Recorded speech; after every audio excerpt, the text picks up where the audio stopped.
So a bit of revenge after Popperin beat you in Doha today. How did you feel on the court? It's a practice matches. I mean, you cannot call this revenge, but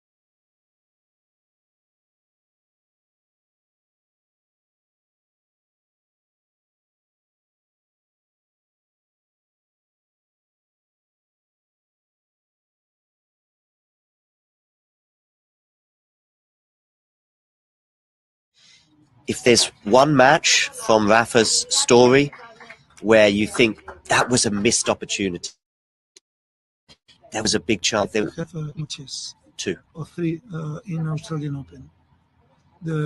No more. We lose the opportunity in Wimbledon against Djokovic in semi-final. 2018. Then we lose the opportunity, more important because that was semi-final. We lose the opportunity in Australian Open. In the Australian Open 2014, 2012 and 2017. Yeah. In 14 because he has an injury against Babrinka that before he had never lose against him. Then with Djokovic and Federer, he had breakup in the 5th. Yeah. And 40-30 or the 30-50, I don't remember well. It was a ball very close, goes up. But this is what happened. There was in Roland Garros 2009. Of course, I am sure that he won. He won this tournament when he has no problems in his knee, because at this moment he was the best. He won Australian Open, then he won the tournaments on clay, and he arrived with problems in Roland Garros. For this reason, in my opinion, he loses. But there are other times that maybe he has to lose and he won.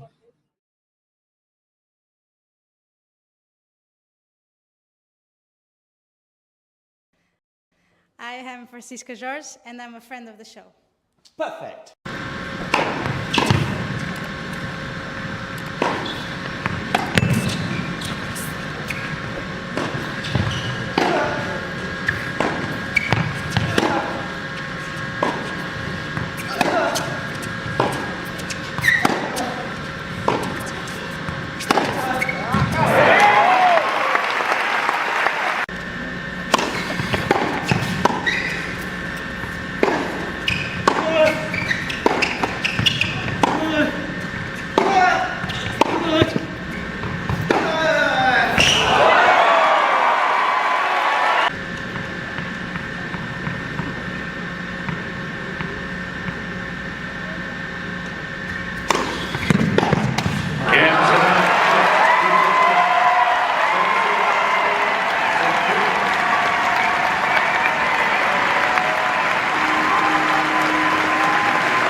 My name is Clara Towson, and I'm a friend of the show. Boom. I am Francisca George, and I'm a friend of the show. Perfect. Hi, my name is Susan Leemans and I'm a friend of the show. My name is Zainab Sammaz and I'm a friend of the show. Boom. Hey guys, my name is Sasha Vickery and I'm a friend of the show. Boom. Hi, my name is Lloyd Harris and I'm a friend of the show. Perfect. Hi, my name is Jan Faria and I'm a friend of the show. Boom. Yes. Take one. Well done. Hi, my name is Jasmine Paulini and I'm a friend of the show. Wow, Jasmine, you got it in one time. Ready? Play.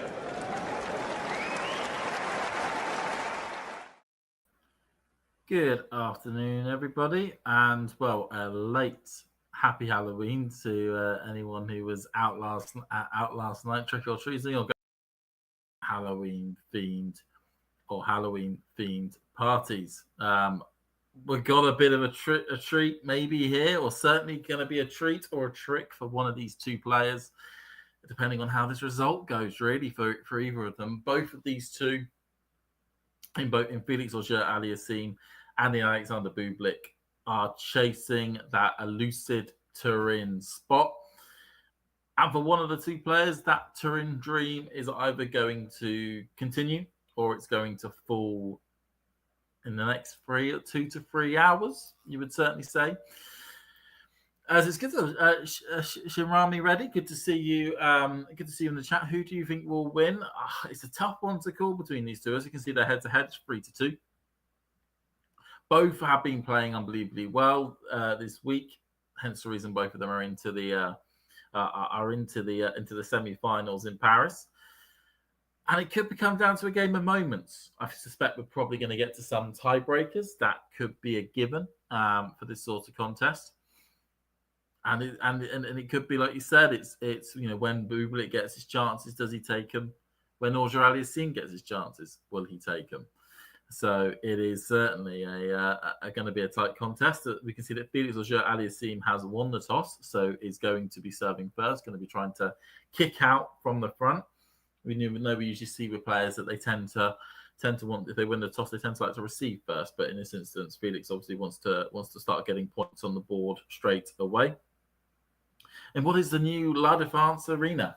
I'll say new arena. The arena's been around for a while, but it's the first time that the Paris Masters has been at the La Défense Arena in its almost like, was it near enough 40-year history?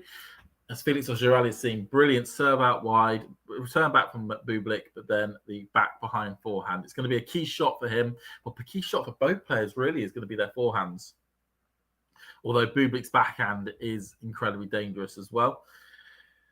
As we say, we're going to be going through all the sort of key points to do with this match as it goes along.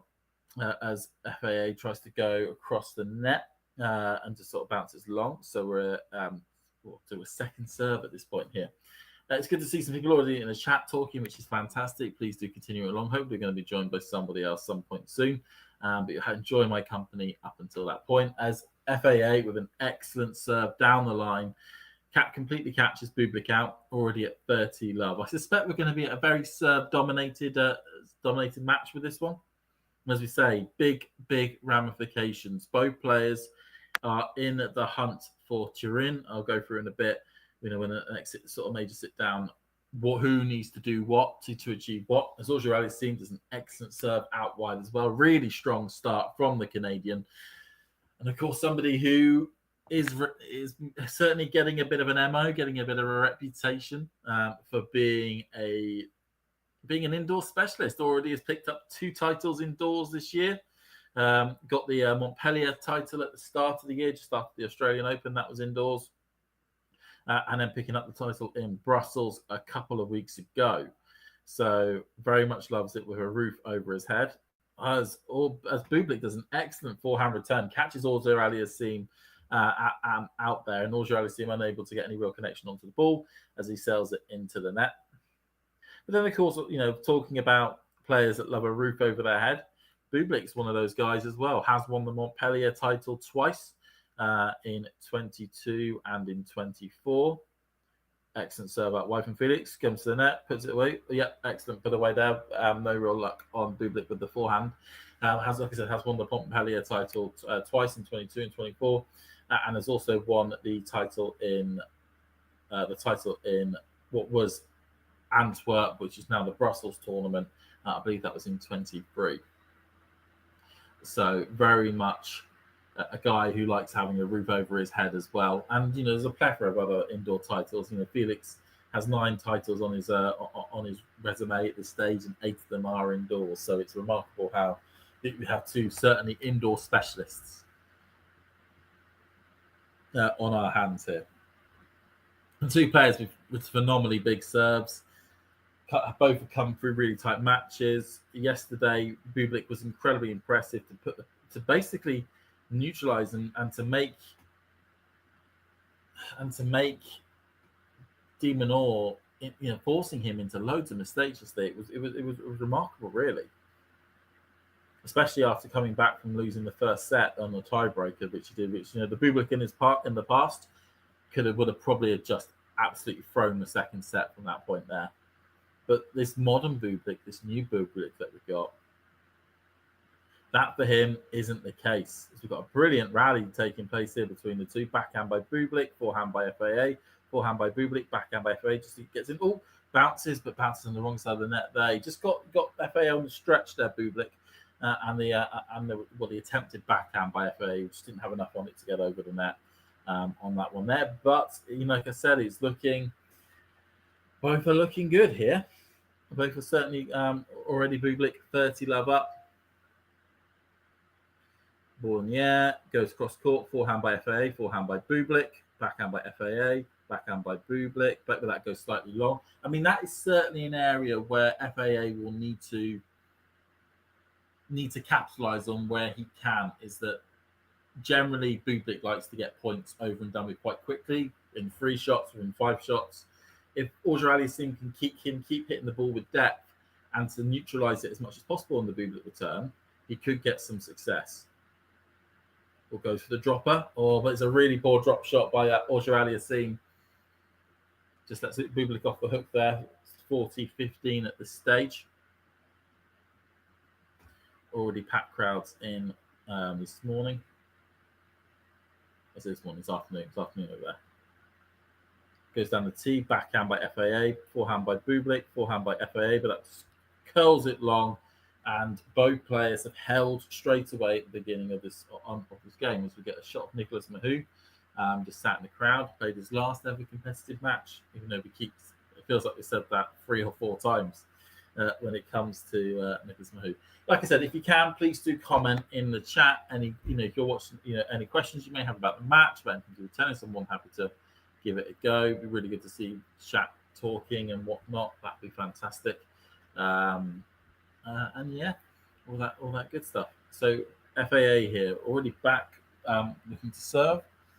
Ball in the air, goes down the tee, backhand by Bublik, forehand by FAA, but that goes long. You better be careful there, Auger-Aliassime. That ball was very long in terms of it on the third hit.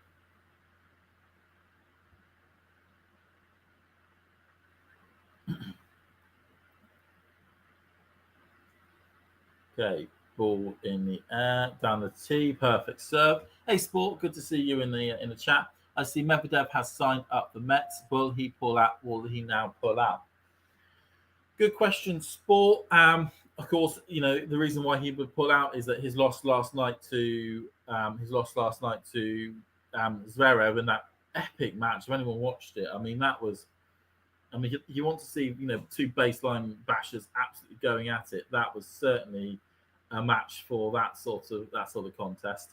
But him losing means that he can climb no higher in the rankings than around about, at best he could get to 12 in the world. We're going to be noticing that for the first time since 2018, so in a 7-year time span, we will not have Daniel Medvedev at the World Tour Finals, which will feel, certainly for me, who's only ever really started watching the World Tour Finals properly since 21, it will feel incredibly strange, the idea that we're not going to have Medvedev in the Tour Finals, as Auger-Aliassime brilliant serving at the moment to get into 40-15. But I said that idea that we're not going to have Medvedev at the Tour Finals will feel really weird. It's also going to be real because we're in a similar situation with Rublev. First time he's not going to be in a Tour Finals for a number of years, certainly before 2021. 5 years since the last time we did have Rublev there. Rude as well. It's going to be he's not going to be at the Tour Finals. So 3 players that have been stalwarts of the Tour Finals field for the last sort of half decade, as we get a double fault there from Auger-Aliassime.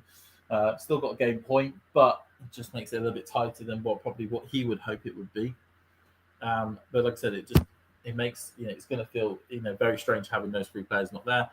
But then to link back to what you're saying as Sport and Politics, the fact that he won't be there and the fact that wild card was announced when he was still an active player in the Paris Masters tournament, and there was still an opportunity that if he won the Paris Masters, as a brilliant serve down the tee there from Auger-Aliassime, the fact that he was an active player when he signed up, if he won the Paris Masters and did something in Metz, he could have got into the Tour Finals. Now that that's been taken away, will he choose to pull out? We've seen that from other players that have taken wild cards quite late into Metz, and last year it was the tournament in Belgrade, which is now switched to Athens. And then once the Tour Final slots have all been sorted out, they've decided actually I don't want to play. Only was really going to play this to try and get into the Tour Finals. The only flip side for Medvedev is that we have seen, certainly in the Asian swing and in the indoor hardcourt swing, and mostly, and we've seen it with the fact that he won the title in Almaty a couple of weeks ago. He's in a good bit of form. He's gotten a bit of momentum. The game yesterday, although he lost, his forehand speeds were up, his backhand speeds are up, his serve speeds were the best they've been in a couple of years, really. It was phenomenal work from Medvedev, really, and it was only literally a couple of points here or there which cost him the match in that contest with Zverev. He's carrying all that momentum. There's a real chance, looking at the field in Metz, that he could pick up one more title before the end of the year and really kind of at least have a really strong positive end to the year. I think he will play. He likes playing. He's one of these players that we kind of put in a bracket of a Fritz or who's another player that loves playing a lot. Generally, De Minaur tends to like playing a lot. Zverev likes to enter a lot of tournaments. He's part of that grouping that do like to play a lot. So I suspect I think he will go to Metz, and I think he will play. He'll want to try and at least get one more title before the year ends. And of course, it's a place that He's done well at in the past. He certainly has played at the past. I'm just going to check if good old Mehdi has ever won the title in.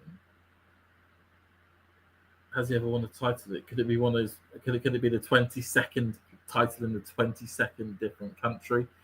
I'm just going to double check titles and finals. As Bublik is 30 love up, by the way, just to keep everyone up to date there.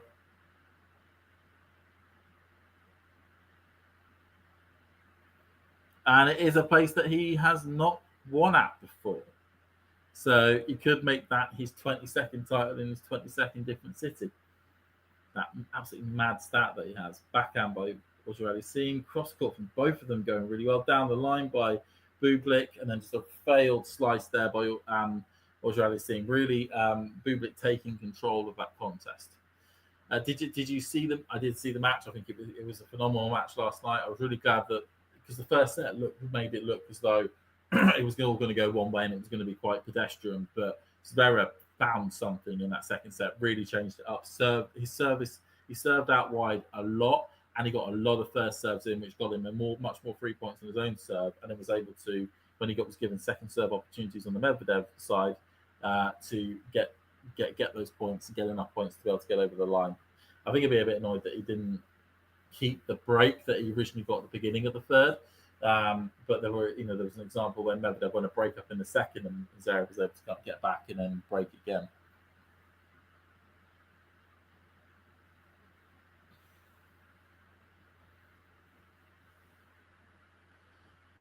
But as I was saying about Turin repercussions, that's a good word to use, repercussions. So the overall premise, of course, is that the winner of this match keeps their Turin hopes alive.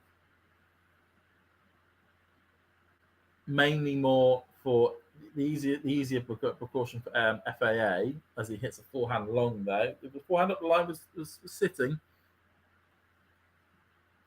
he is just not dealing. He's just struggling a bit at the moment. FAA just when it gets to some rally ball situations to deal with a flat ball that the Bublik does give you. It's an inconsistent ball, and it's obviously something which is making him just a little bit jittery, and it can make a lot of players a little bit jittery. It's not a consistent, loopy forehand or flat backhand, which you can then get used to during the match. Well, that was just in. Backhand by Felix. Goes cross court. Goes up the line. Really sells Bublik a dummy there. Forehand right onto the inside bit of the line, inside in. They'll be happy with that one, Auger-Aliassime.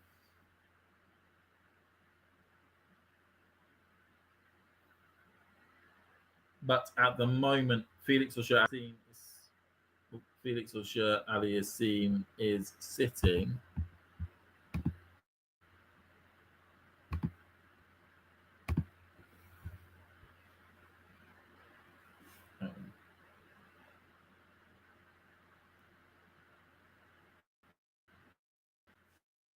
What's about that? Lost my microphone for a bit there. So Felix Auger-Aliassime is sitting at a lovely drop shot that even Bublik can't get to, as he has to jump over the net to avoid clattering into it. Has he done it? He hasn't hurt himself. So he's currently sitting at 3,595 points on the Race to Turin ranking. A win today would take him to 3,845, which is important because that will then mean he will be 160 points. Is it out? It was out. Yeah. That will mean he'll be, I'm just double checking that definitely is 160, 3,645. 85, yeah, so it'll be 160 points ahead of Lorenzo Musetti. If he doesn't win today, he will still stay on 3,595, but will be 90 points behind Lorenzo Musetti. Key to note. And if he were to win, that means that he would then be in the driving seat going into next week to qualify outright. Now, of course, for Felix, if he wins the tournament and of course that'd be the biggest title of his career if he did so. Forehand just goes long there by Bublik. That takes it to 3-2 Auger-Aliassime. If he were to win the tournament, that would mean that he would have 4,195, would shoot up to 5th in the race, and would automatically qualify. No problems, no sweat there. Actually, it'd be pretty huge if he could jump up to 5th in the race with some of the because it could mean he could potentially target finishing the year in the top 5 in the world, which would be phenomenal for FAA if he was able to do that. But if he doesn't, but as we know, if he wins today, he goes ahead of Mazzetti. He then gets to a situation where he only needs to do a semi-final run in Metz next week at a minimum to guarantee his spot in Turin. Or hope that Lorenzo Mazzetti does. That's then working on the assumption that Lorenzo Mazzetti wins the title in Athens, and it would require a minimum. Lorenzo would need to get to the final. If he was knocked out just beforehand, it would then be given to Auger-Aliassime. So this is a real big match for Felix to put him in the driving seat. If he doesn't win, then he is in a situation where he would probably need to win the title in Metz and hope that Lorenzo Mazzetti doesn't get to the final in Athens. So, and I'm sure a whole in the tennis world would want to get the ramifications sorted now in Paris to give us a week to work to know who the teams are before going into Turin in a week's time. But at this stage, there is a potential that we are going to be looking at next week to decide who's going to be going to the northern Italy, the city in northern Italy. Bit of a slice there from Auger-Aliassime, backhand there from Auger-Aliassime, backhand by Bublik. Just about gets to it, but doesn't get over. He's just not been able to neutralise the point well, Auger-Aliassime on the Bublik serve. Sure, he would want to be doing better. Of course, in the case of Bublik, he is currently sitting on 2,870 points. A win today will take him to 3,120. Would keep his hopes alive. He, though, would have the ramification for Bublik is pretty simple for Turin. He needs to win this tournament and he needs to win Metz and still hope that results in next week go his way. But it's still possible. But hearing some of his interviews after as a great smash there from Auger-Aliassime. He's not by Bublik. He's just not been able to get anywhere near it at the moment.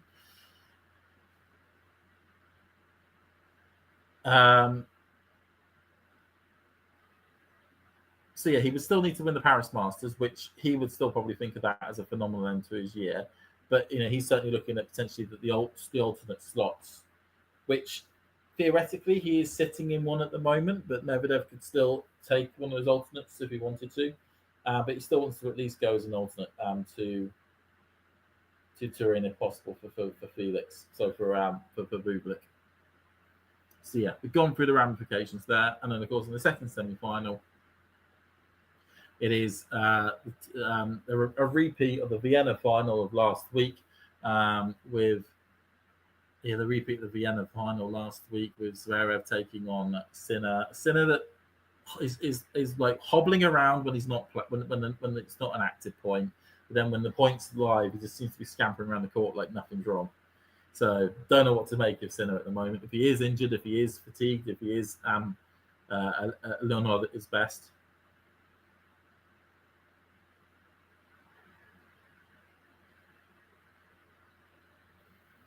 And that was an easy service hold there for Bublik.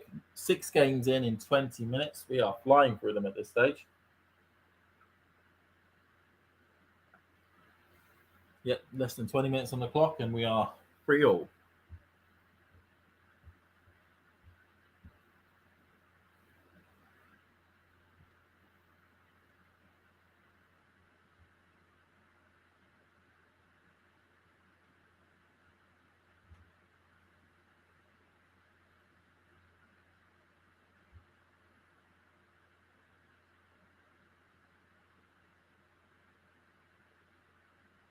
Backhand.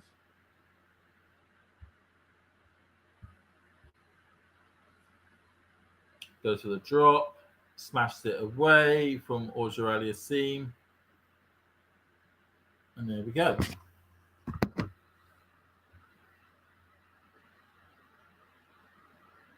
So 15 love at this current stage.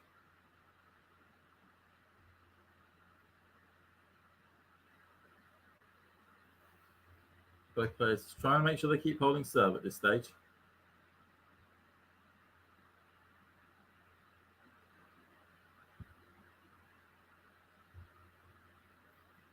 Now it's a 30 love. Who is still in the race? Good question, Sport. So those that are confirmed are Carlos Alcaraz, Jannik Sinner, Alexander Zverev, Novak Djokovic, Ben Shelton, Taylor Fritz, and Alex de Minaur. All seven of them are locked in. They've qualified. If Djokovic plays or not is still a question mark, but I think he maybe. The only two players, as you'll mention, as three players who could still qualify. That is Lorenzo Musetti, Felix Auger-Aliassime, and Alexander Bublik. But we will lose one of those two by the end of this match. Oh, sorry, we could lose one of. Sorry, no. We could lose Bublik by the end of this match if he loses it. Felix, if he loses this match, is not a disaster. He can still do something next week to get him enough points. The person that I would most want to be at the moment would be Auger-Aliassime. I think he's in the best place at this point to potentially qualify. I would not want to be Lorenzo Musetti, who has currently had to take a panicked last-minute wildcard into Athens and is probably on the plane right there today. Luckily, gets invited to the second round, but will probably end up playing Wednesday because he'll be watching his match, wanting Bublik to win, just to make his to make the scenario easier for him.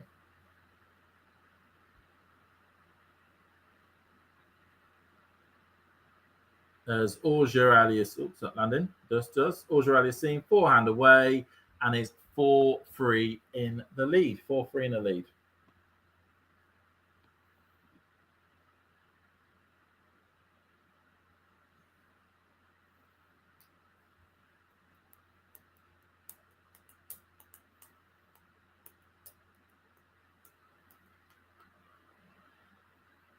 So all still going with serve at this current stage.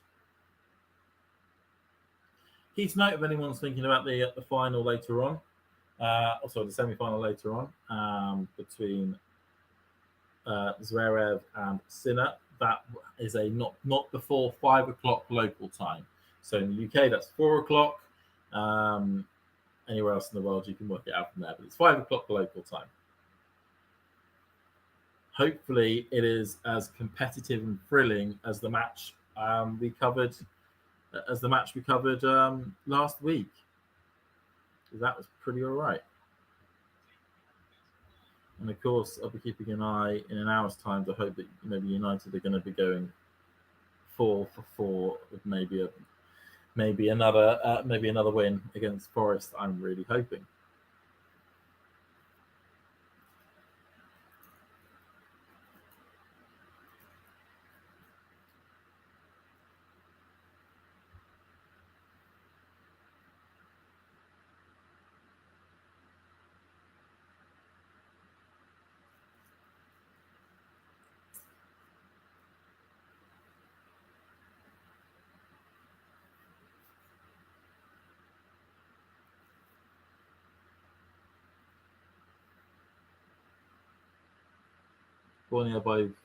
Just goes claps off in there. I mean, this will be a good time for Auger-Aliassime to make a bit of a charge, or at least start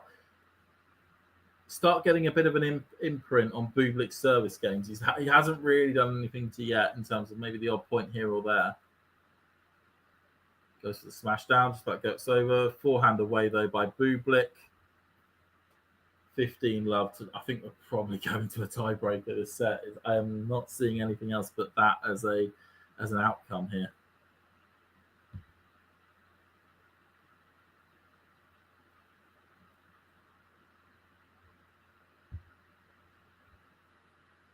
Forehand by FAA. Forehand by slice.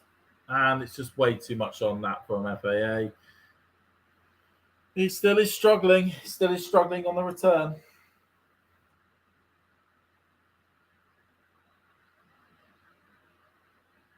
WTA finals predictions.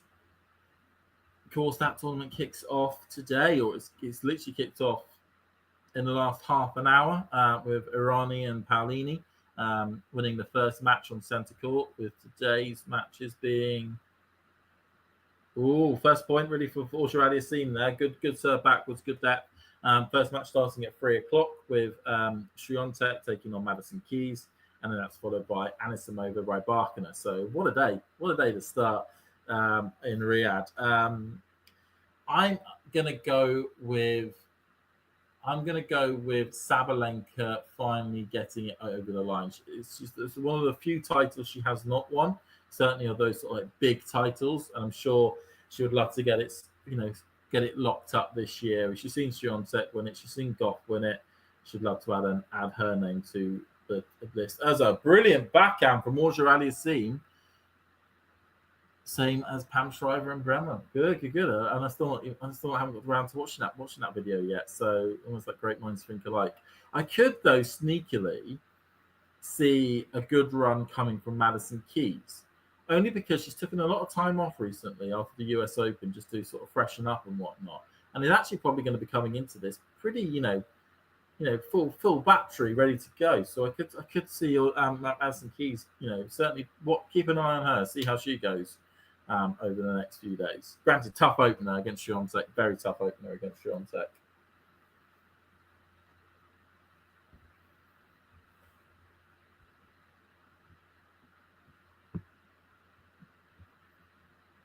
Fournier by Bublik goes out wide.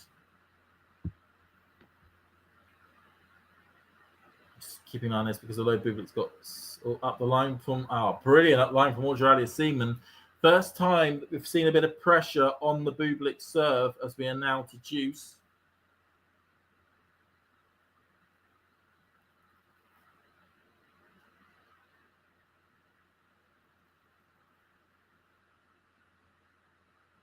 Goes cross court, forehand by Auger-Aliassime. Just goes not necessarily deep enough. Yeah, that wasn't deep enough.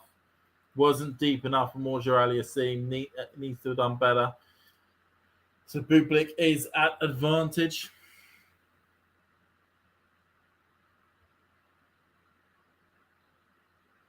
I do think a few of these players could look to stand a little bit further back on the Bublik serve.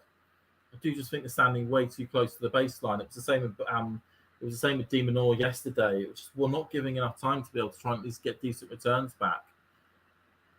I mean, yeah, he can hit absolutely out of this world shots, Bublik, but make balls in court. He does make mistakes.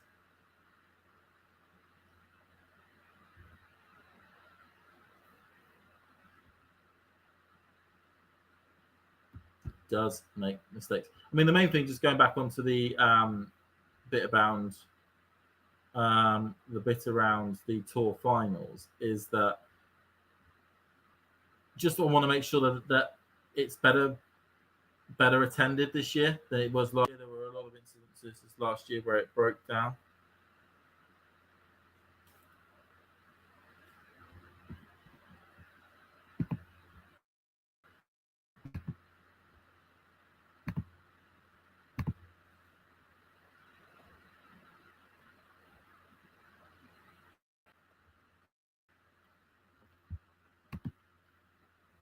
Yeah, there's instances last year where it was quite not very well attended. So I'm hoping that changes for the upcoming year. As Thomas Mahatch has pulled out of Met, so a lucky loser slot has already opened up. That's just a bit of an update there. We'll play it out of the tournament.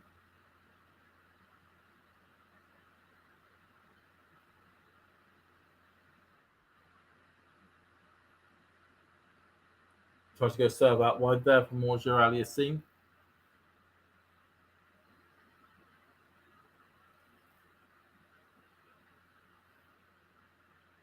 Into the net there from Bublik. 40 love. Looking like we're going to go to 5-4.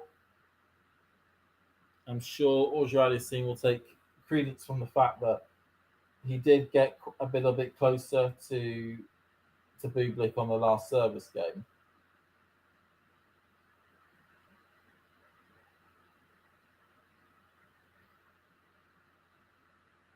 And that is ball into the net there from Auger by Bublik. So it is 5 games to 4. So FAA, so as probably expected. And again, we're up to 9 games in under half an hour. So very much flying along here.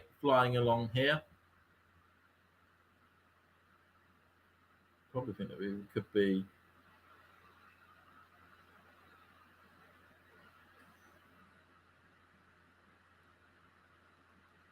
very much could be potentially flying along to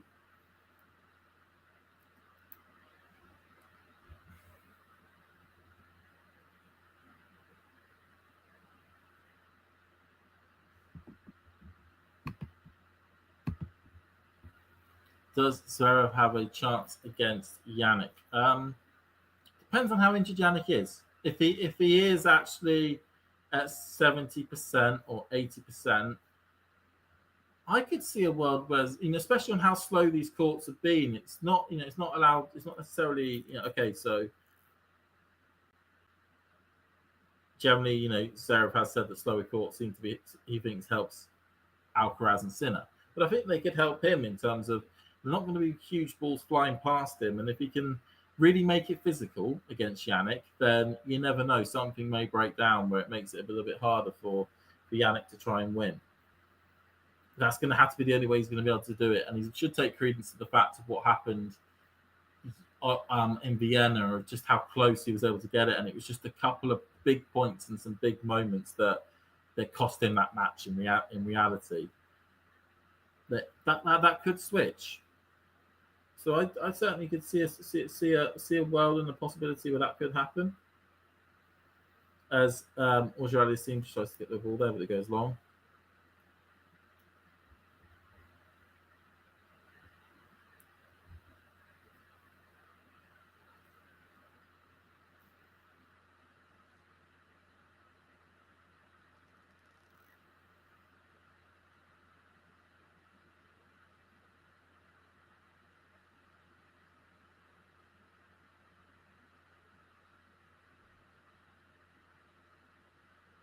Oh, good return there from Auger-Aliassime, really into this point, and that makes it 15 apiece. 15 apiece.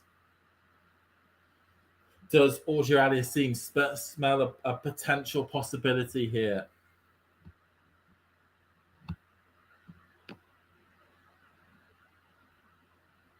Of course, Auger-Aliassime did have an epic game with Sinner at the US Open in the semis, better than what people expected it would have been. Tries to go long there from Bublik. Just go slightly, or just goes, tries to go down the tee, but he goes slightly long. Can't sit, backhand by Auger-Aliassime. But it's into the net. Just not enough on the return there from Auger-Aliassime. It was just sat up too much.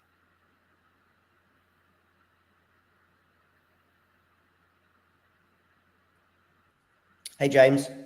I'm just going to join you for a bit. Good.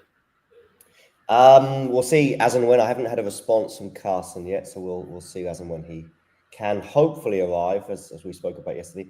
But it's been pretty serve dominated so far, right?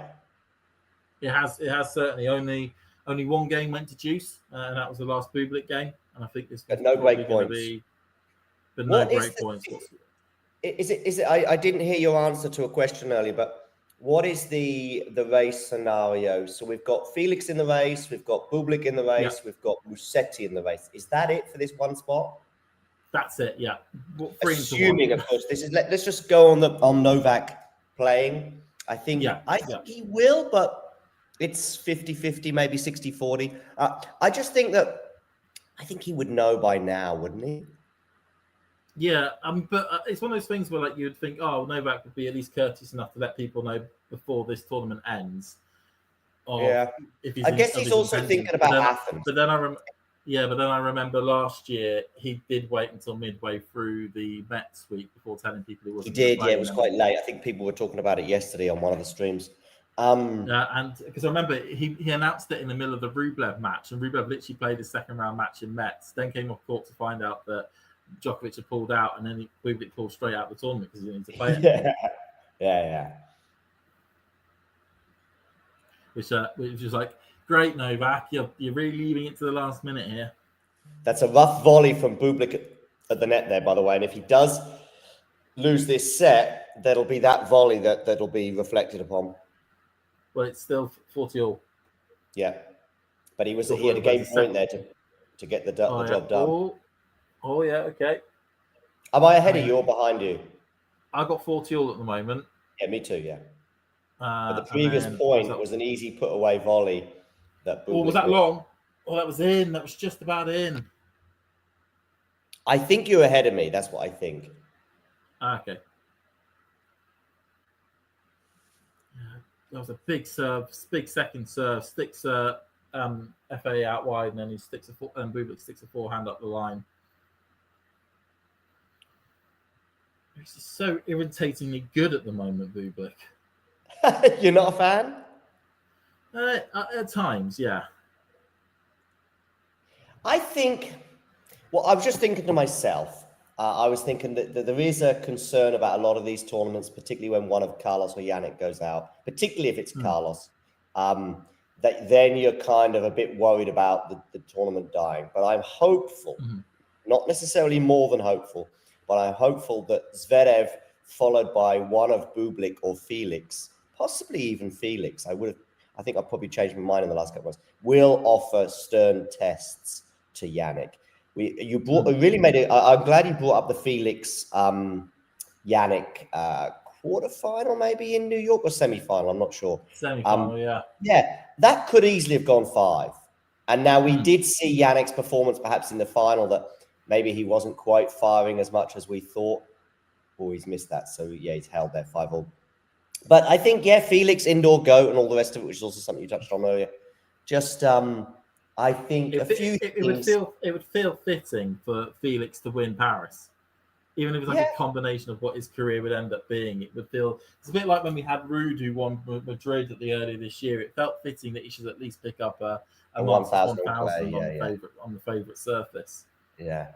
So total points 27 each. Yeah, I think it's been a very interesting year for Felix because until the US Open, the slams probably hadn't really delivered for him. And yet I'm thinking he's won 3 titles. This is kind of a battle of the non-Carlos Yannick title winners of 2025, because I think Bublik has won 4 and Felix has won 3.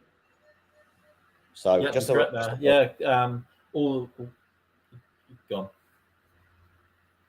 Oh, Johnson's just getting something from the door. We'll be back in just a tick, as it's 15-all at the moment.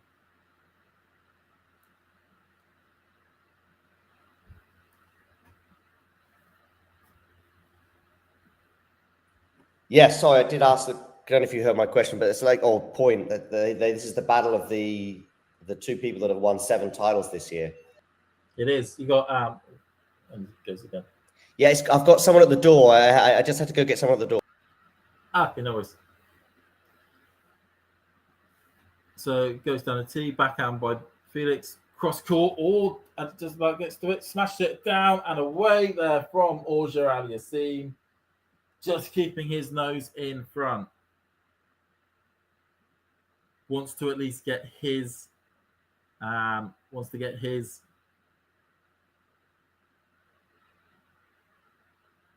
side sorted. I don't know how I'm going to pronounce that.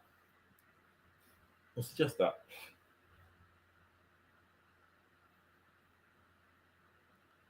Okay, Felix Bornier goes down the tee. Bublik just about gets something onto it, but it doesn't get anything over the net. There we go. Got your deliveries all sorted there. Just someone at the door. Yes, so I think these 2, would be interesting. Bublik previously, I would have been like, I think he could deliver something to Yannick, but they have played each other a few times now this year, and I know there was the Halloween, but then since that Halloween, I think they've maybe played 3 times, and they've been somewhere between flat and disappointing, all of them. So some of them have been downright criminal. I mean, at the US Open, I know there's been a bit of feedback, particularly from, I remember Vanch online was particularly outraged by Bublik's performance. Which one? The US Open one? Yeah, the US Open one. Did he lose to Yannick at the US Open? Was that in the 4th round? Yeah. Really badly. It was like 0-1 and 3 or something. Oh yeah, I remember. Yeah, I was also thinking about the French Open. I know that was the one before he got the win. French Open was a killing for a set and a bit, but it wasn't. I watched that one live, and it wasn't through Bublik being silly. It was just Yannick on fire. Plus, I think the second set got really competitive. So even if you lose the first set, I think it was 6-1, and at one point could have been a bagel. Even if you like really get crushed in the first set, but suddenly it's 4-all in the second. I think it did get to maybe even 5-all in the second, and Bublik was playing better. Suddenly there's a match on. So at least for an hour and a half there was a match on, but that US Open one was nothing like it.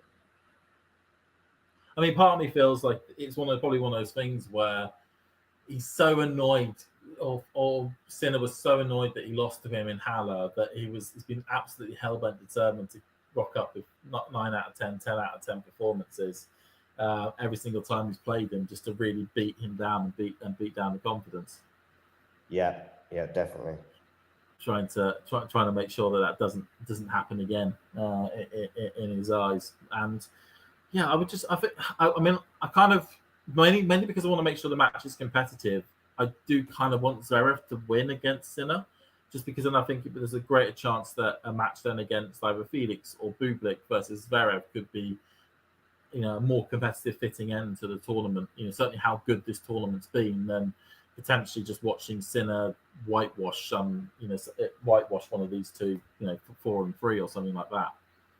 I mean, also with the Zverev one, I watched Zverev's match with Medvedev last night. I didn't see it all. I saw bits of it. Well, actually, I saw all of the third set, so I saw a lot of the excitement. But it was obviously after the third set that I realized that he'd actually was down a set and a break. I did think Zverev would finally get the win.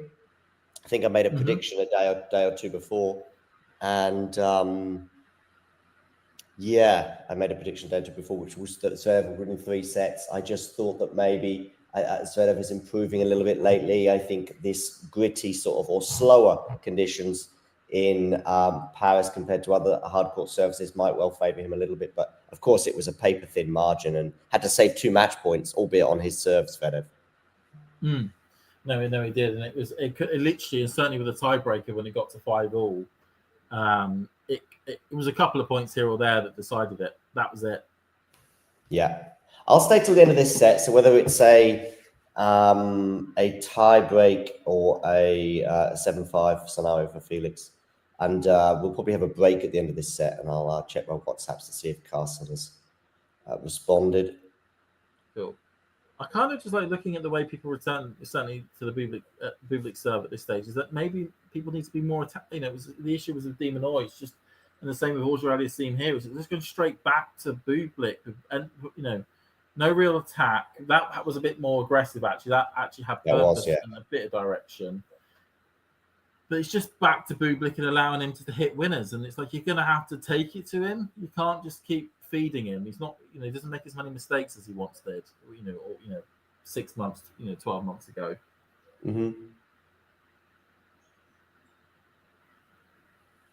Yeah, I mean, Bublik, ATP finals. That is something that I don't think any of us would. I mean, it's still a long shot. I think his deficit to Lorenzo. Can he make it up with a Paris title? He, from the maths I've worked out, he needs to win the title here and win the title in Metz next week, and hope that Lorenzo goes out round 2 in Athens. Okay. I mean, is it really that? So basically, Lorenzo can't win a match. Lorenzo can't win a match, and Bublik needs to win every match. Yeah, I'm looking at it now, and I think I see what you mean. Certainly, he's just got to win this title. I think if he doesn't win Paris, I do think that is it. Yeah, for him. That is it. It's a 250, isn't it? Yeah, it's a 250 next week. So 250. Yeah. So if you go up to 3,470, if he wins the title here, that sticks him. Felix, though, by making the final, might go ahead. So right now, the live points, he's 90 points behind. Does he get 600 for being a runner-up in Paris? 625. Right. So exactly. So he will overtake by winning this match. Felix would at least overtake Lorenzo. And has Felix signed up for an event next week? Yep, he's on the order of play for. He didn't. Luckily, he didn't use any wild cards because he entered straight weeks beforehand. So he's on the order. He's on the list for Metz. Okay, so he's also Musetti and Felix are in Metz. Yeah, no, Musetti's in Athens. Oh, okay. Anyway, that would if Felix gets to the final, or even if he loses today, it will probably be a straight shootout between those two. I mean, if he loses today and Bublik takes the title, then he comes into the reckoning. But Bublik has to take the title. I think this is all about. It's that classic phrase we hear in the Premier League of you want it in your control. You want to control it, have it in your own hands. If it's Felix, is it Felix's hands? It's in Felix's hands. If Felix loses today, it's in Lorenzo's hands. Yeah. That's basically where we would be at, and I'm sure Felix would prefer, even if he did lose in the final, to be in a situation where, and I think I worked it out that all he would need to do is get to the semi-final in Metz to get the qualification sorted outright. As Bublik no worries. 2-1 up, Carsten's great going to join us shortly. He's just written to me. He read the schedule wrong and he thought it was an hour later, but all good. So I think he'll be here for the second set. All right, here we've got the tie break anyway. I've just seen a ball get netted and it's 1-1.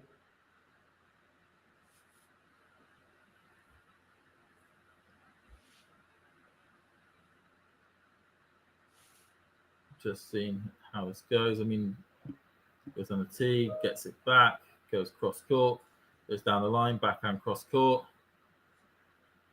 Or you'd say Bublik's in control of his rally at the moment, but sticks it into the net. That's an open. That's a wasted opportunity for Bublik. Just got to a situation in that rally where it just felt as though Bublik had taken control and he just bins it in the net. Yeah, he's unhappy with himself there. 2-2. Yeah. I mean, it is. You're right in Lorenzo's hands if Felix loses, but it's also right now in Felix's hands because, of course, if he wins and then wins the title, especially. But even if he just wins, then it'll be in his hands next week.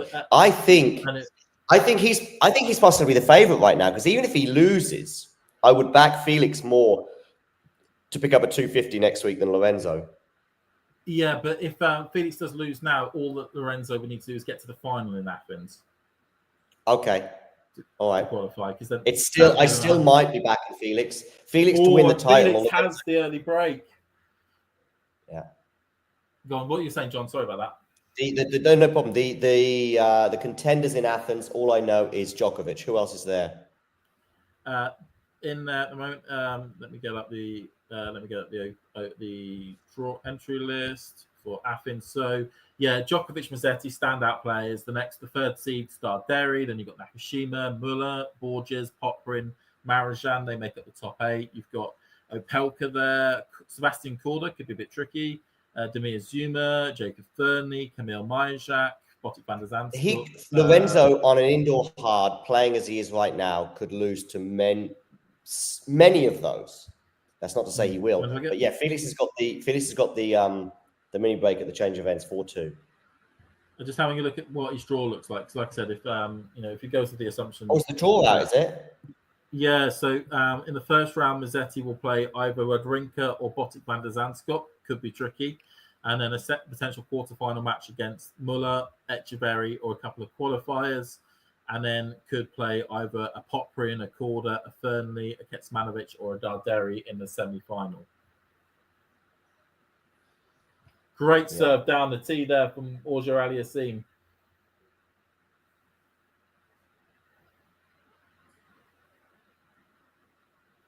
Yeah, two good serves in the last couple of points. Who's fighting for the last spots in the ATP finals? Is Felix then in that consideration? Just curious. Ashley, yep, Felix is. Musetti is and Bublik is, but if Bublik loses today, then he will be out of that consideration. Great serve again, goes down the line, comes to the net, smashes it away, and Auger-Aliassime in a commanding position here, 6-3 up now for two Bublik serves. Really strong from Auger-Aliassime. This is I said at the start of the show that or start the stream that I think it would be moments that could decide this, and it literally could just be one break of serve that may decide this tiebreaker. Mm-hmm. Mm-hmm. There was that second period. Serve here. Sorry, go on. Go on. Second serve here now for Auger-Aliassime to have a look at. Gets it to the feet of Bublik. Bublik sticks it in the net, and Auger-Aliassime takes the first set in the tiebreaker, 7-3. Really strong tiebreak performance there from Felix. Set away from potentially overtaking Lorenzo Mazzetti in the race to Turin. There were obviously 2 mini breaks to Felix's advantage, but it was also the serve that did Felix so well. And the other thing with that is I would just remember this period, I think in 2022, when Felix didn't get broken for I don't know how many service games. It was like 2 or 3 tournaments or something. And it was like, I don't know, 50 plus service games that he hadn't been broken for. It was an insane run. So that is something very much for him to lean on. I think he lent on it there. Before I go, do you want to add anything to that? And then we'll take a quick break, and then maybe Carson will join us. No, I think the big thing there is, like you say, it's moments. There was no break points at all for either player in that set. There was one game that went to juice on the Bublik serve. That was about it. But as you say, those moments. There was one moment in a tiebreaker where it was a neutral rally on the Auger-Aliassime serve, and Bublik stuck the ball in the net to basically let Felix off the hook. And then there was a couple of points where Bublik just smashes the ball into the net on his own serve, gives away the mini breaks, gives away the set to Felix. Well done, Felix, on that one. Yeah, indeed. 20 winners for Felix in that set, 10 for Sasha. 78% of first serves in, 86% of first serves won, and 63% of second serve points won. That is phenomenal serving stats. Yeah, and Bublik just couldn't live with it. Right, we'll take actually a 3-minute break because there's going to be Felix has gone off course. So we'll take a 3-minute break, and when you come back, Carson and James will be here. Hey, thanks for taking the time to, well, you haven't got any choice, actually. I'm just talking at you, if you like. But I'm here also to present to you why I think it's not a bad idea and not that expensive as well if you become a member. And this is how you can do it, and this is what you can gain. So if we look here at the Talking Tennis sort of homepage, if you like, on YouTube, we can see this little button here which says join. It is also pinned in the live chat as well, and you can also, I think, see it just below most of our videos, certainly the live ones and so on. Now, why is it a good idea to join and become a member? Well, in the live chat, you can add little funny things, you can add emojis and all sorts of things, but possibly more importantly, you can get to access some live videos, such as this one here, where we look back on the last sort of few moments from the Billie Jean King Cup. So there are little bonuses such as this one, but there are many, many more. And in fact, if we have a quick look at all of the members only stuff, I repeat, you will see very, very quickly some of the top stuff that we've had for members only over the last 12 months since the channel began. Remember, these videos are for members only. You can become a member from as little as about $2 a month, €2 a month, £2 a month, something like that. There are various different things. Oh, and by the way, you'll also be supporting the channel. So it's a win-win-win-win scenario.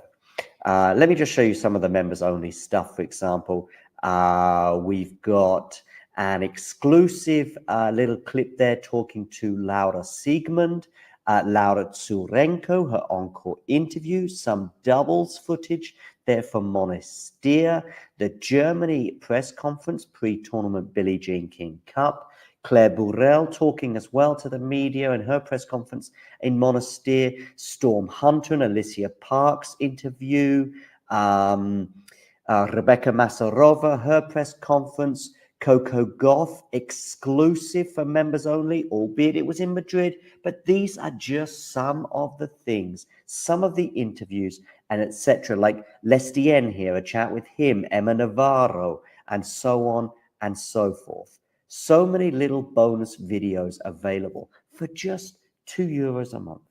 So, what are you waiting for? Become a member. Or don't. It's okay.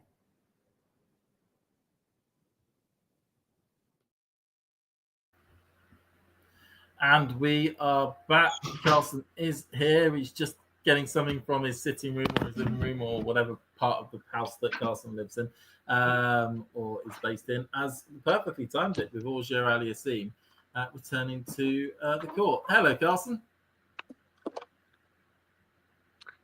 Good morning. Hello there. How are you doing? How are you doing? Well, it's morning for you. It's afternoon for me. It is morning here. Good afternoon. How was your morning? Have you caught any bits of that last set?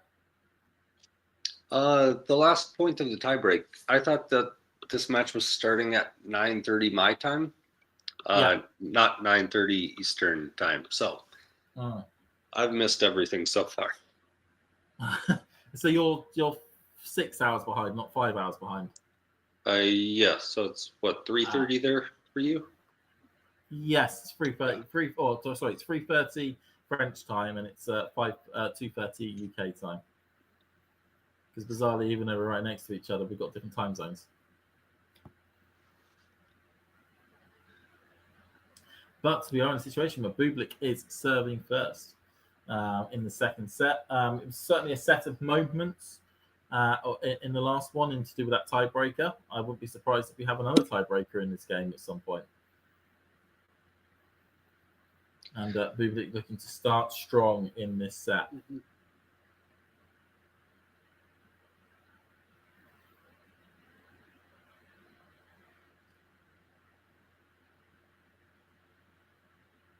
Oh, just stays in, goes for the droppy. Felix just about gets to it, goes behind, goes and gets to the reach, go in the air. Does Felix get to that? What does he do? Oh, he doesn't try and do anything. Oh, nearly, and he pulls into the ball. Jumps into the ball there. Oh, nearly there for Felix. He would love to have gone on an early break. That would have really cemented his grasp on this match. So I think the big question is, Carlson, out of Musetti, Felix, and Bublik, who do you think is going to be going to Turin, or at least to play as a main, as one of the 8? Mm-hmm. I feel like it's most likely that Felix is going to be going to Turin. Yeah. Like his form over really the last couple months has been much better than any of theirs. And there's a very serious chance here. I need to look at the race rankings here again. Yeah, like if Felix wins this match, he's going to pass Musetti for 8th. He will overtake Musetti. He won't be clear by the right. So he won't be clear enough to automatically qualify, but he would overtake Musetti in the race, and then that would be. It looks like a 160-point gap at that point in between them. So, yeah, I mean, Felix is the one that, like, I think he's just got more opportunities. Like, he can just clinch it this week if he were to win this title. Bublik, it's least likely because he has to win this tournament and then probably has to win Metz next week as well. Yeah, and he would also need Musetti not to win a match to win a match in Athens as well. Mm-hmm. So it's like he's in a position where it is outside of his hands, even if he does win everything. Like he can finish behind these two regardless. So, but I mean, if I had told you at the end of April that during the Paris Masters, Bublik was going to be fighting for a spot in the ATP finals, like that would have been an insane thing to say at that point. No. And do you know what I find quite ironic as well, to how great Bublik's run's been, is that he back in April, I think it was April. It was either April or early May. Bublik went to Turin to play the Challenger 175 on the clay there, which had the Nitto ATP Finals branding around the court, and he won that tournament. And there could be the chance that he's still in the possibility of going back there almost 6 months later to potentially play in the main 8, which would be a phenomenal sort of rise from one point to another. He's got an opening here in this game. He does. Love 30 on the Felix serve.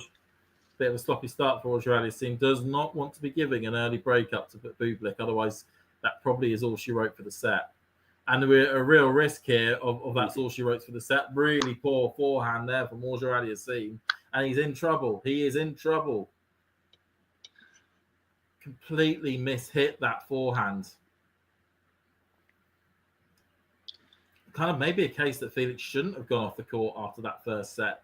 It's probably actually more disturbed him than it has disturbed Bublik. That's the first break point of the match for either player now. Bublik has 3 of them. I did wonder when he was taking that bathroom break if it was going to be more of a benefit for Bublik than Felix. It was just going to give Bublik literally just 5 minutes to calm his emotions, get his mind back within himself. Felix was playing well. Like, you usually don't see the player who wins a set take the bathroom break. So that was interesting. And actually, in reality, he shouldn't have gone. I think that's not what we're now seeing. Unless he's able to save this, goes for the header, and it's away. And Bublik gets the break, and it was that, and he's played himself. To use that famous meme, he has played himself. Felix here should have stayed on the court. Should have gone straight into the next set. With Bublik seething that he lost the first, kept the momentum. He's lost it. He broke it himself by going to the bathroom, and now he's a breakdown, and it's going to be a hard slog to get back into this set from here. What an idiot. What an absolute idiot.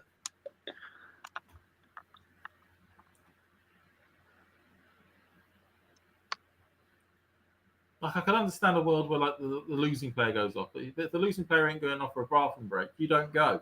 You stay.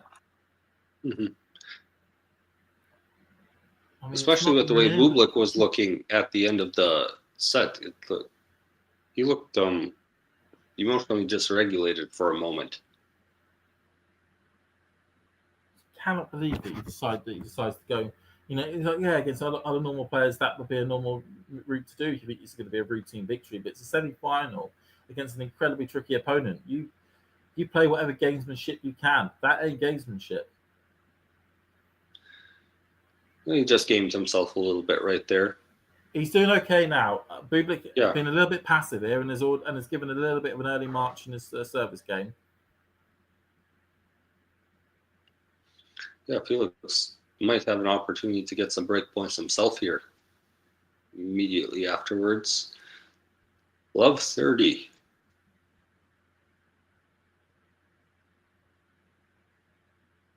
Poor serving at the moment. Poor serving.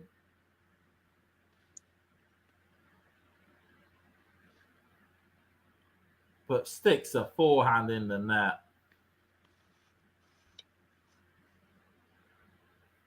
A well-placed body serve there on the second. Don't think Felix was expecting that one. He seemed a little bit slow to get to position.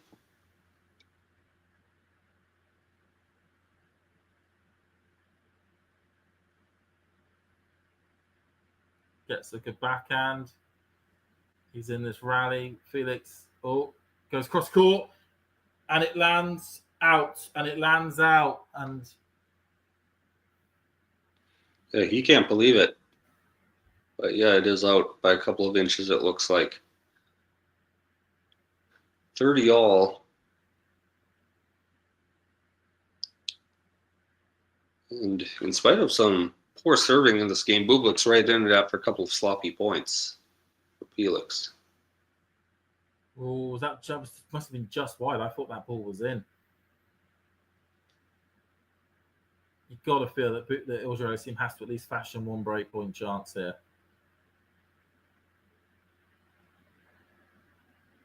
Comes forward, you've got to put this away, puts it away. Bit of a sloppy back drop shot by Bublik. And this time Auger-Aliassime does not make a mistake and actually keeps it on the island. Has a break back point. This is a big point. This is a big moment.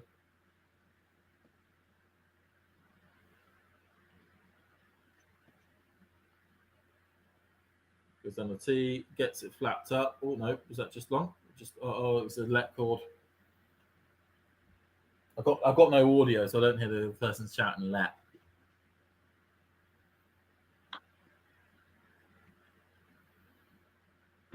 It's probably going to go out wide, I suspect. So watch out for that. Auger-Aliassime, you would say. No, it goes down the tee again. I misread that. Cross court. And, oh, the racket's gone. The racket has gone. Oh, he has demolished that racket. No wonder Bublik will be annoyed. Gets the break. And basically plays a really passive service game to give the break back to FAA. You can understand Bublik's frustration. He is effectively unpunished the punishment he just dealt out to the Canadian. He did a fantastic job on his racket, though. Look at that. Yeah, that's a really big opportunity missed for him there. He was just never really in charge of any of those points. Felix got to neutral on every single service point so quickly. And even the points that Bublik did win in that game, Felix was making mistakes. Just getting a slow-mo of the racket demolition.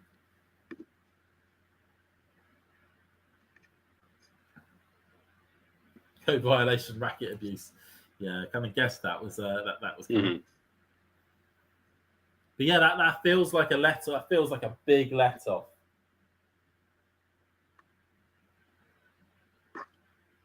In this situation. How have you enjoyed Paris Masters over the last few days? Have you caught much of it?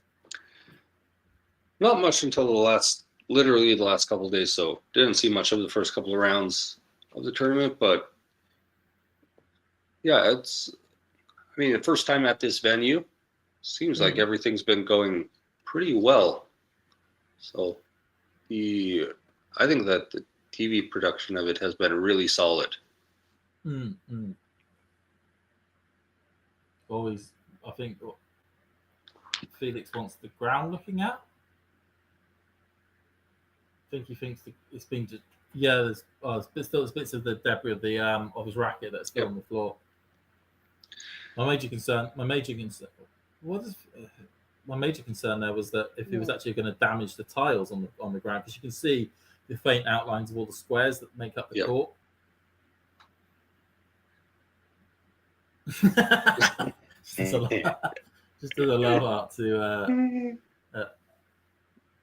to Felix there. So thank you for that one. Cleaning up the mess. I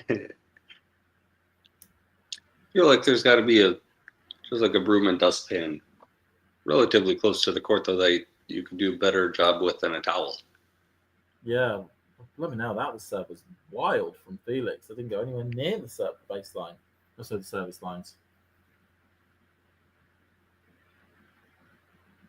Ball in, cross court, bad deflection, and it's out. Better be careful here, Auger-Aliassime. He's been given a gift to coming back into this set. Does not want to be giving it back up. But no, I agree. So it certainly seems to have the move seems to have gone well at the moment. As I said, the TV production's fantastic. It's really sort of, given certainly me as a viewer a bit of a lift back into the back end of the season. Like I really felt pumped watching this. You know what I mean? Yeah. Their TV production has been absolutely incredible. So major step up, I think. But I think it's apparent that court one has had Felix. No. What are you playing at here? It's apparent that court one is much better than in terms of capacity and than what the old court one was back at Bercy. I know I'll be interested once, because I'm going to hopefully would like to go to the Paris Masters next year, because I went to the one last year, so I know what Bercy felt like, and the centre court was brilliant, but there was that issue with court one that was just too small. Especially because with some of the matches that were taking place down there, and you only had like 500 people that could be there, it felt criminal. Whereas the massive grandstand that you have connected as part of the big stadium onto court one, having 4,000 people to be able to access that court is just much better. But it still feels intimate. It's got like this huge stand, and you've got like what felt like the old style stands from around the other three sides of the court, or at least the other two sides of the court. Well, Felix wins a point on serve, which is first of the set for him. It is first of the set. 15-30 now. He really needs to try and hold here. Cannot let Bublik back in, because if Bublik gets another break, he will probably then run away with this set. But his serve's gone.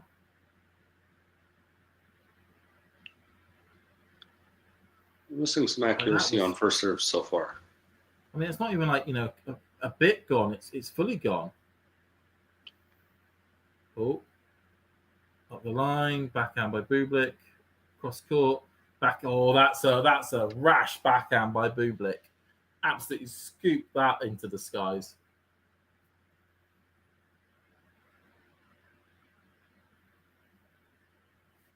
Back to juice.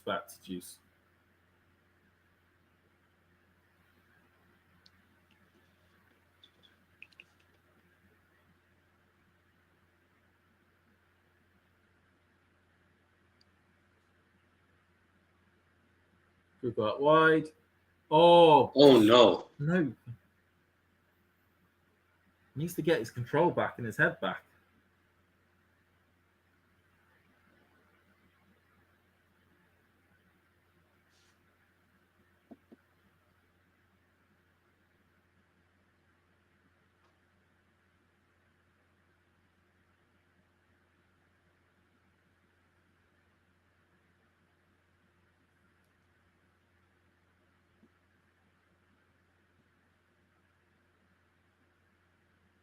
Oh, just go slightly long there. There's a real chance here that Bublik's going to get a break again. Like, Auger-Aliassime just not serving or behaving on serve like he should do. It's another second serve.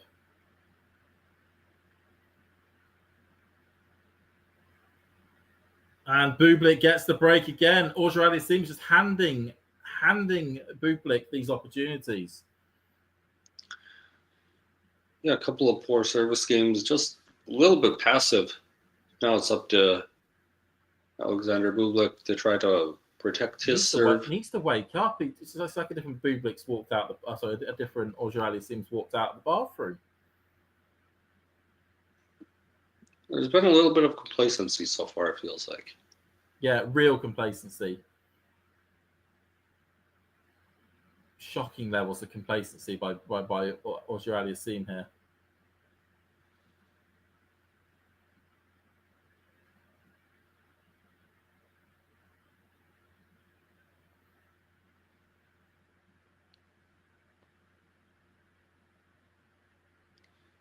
It's a great serve from Bublik out wide.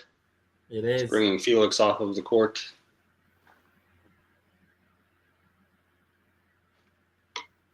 Right now, somewhere in Athens, Lorenzo Mazzetti is willing Bublik on.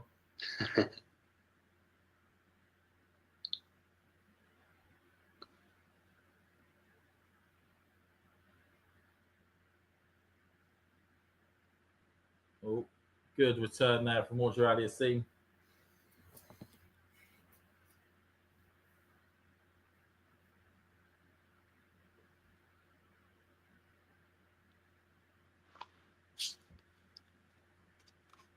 $30-15.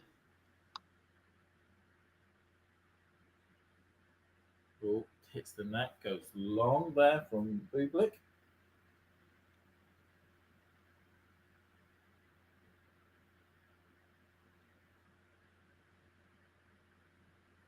And just too shallow in the court. Second serve, wait, and the return is just not good enough.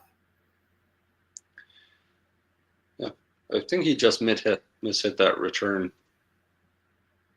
got the bottom part of the racket, but yeah, not a ton of pace behind it. Bublik had a really good look at a winner there.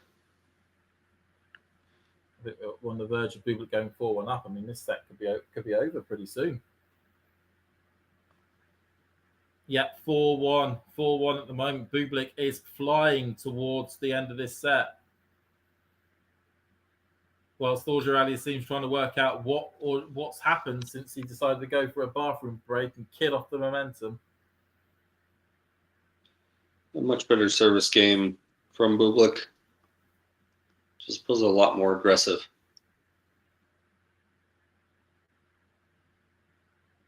We get a great shot of that broken racket. There's a Max Verstappen fan in the crowd. F1 reference, Carson, just in case you're unaware who that guy is. Do you follow F1 a lot? Yeah, I watch. I do like watching F1. It's I've always I try and watch as many races as I can throughout the year. Usually, mainly a Lewis guy. Have been since 2007 when he joined. But I'm really hoping Lando Norris wins the title in this year. That's my hope. Is he leading right now, or is by 1 point over Oscar? 1 point in the lead with 4 races to go. It'll be a tight one.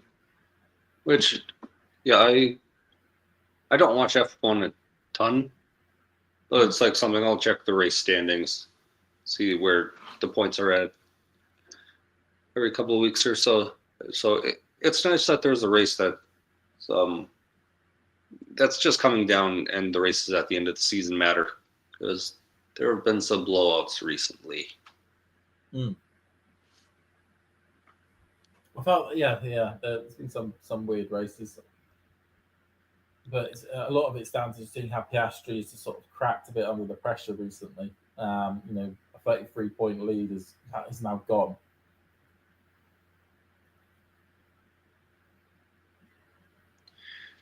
Right, Felix to serve here, trying to keep us to just 1 break right now. He's not finding any first serves at all. That one binned into the net.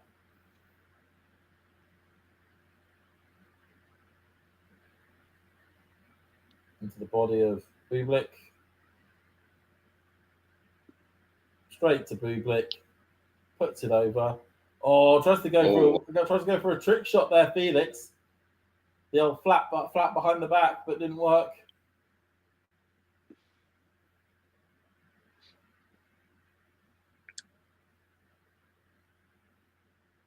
Yeah, another not that great drop shot from Bublik.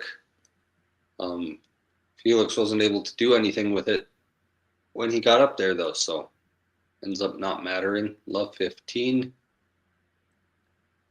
Good serve down the tee. Wipes that Able to take a couple of steps in and just put that ball away. 15 all now.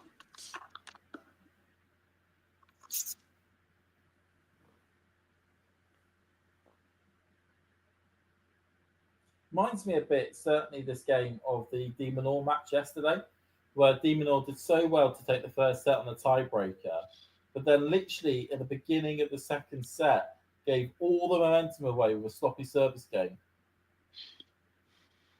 And just made Bublik believe, and then Bublik basically was in control from that point onwards.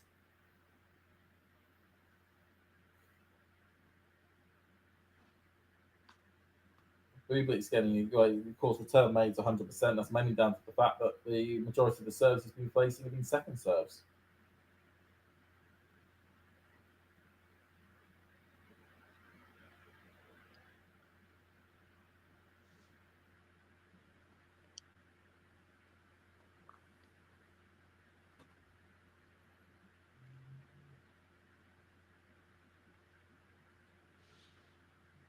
Oh, that one just slightly long there from Bublik.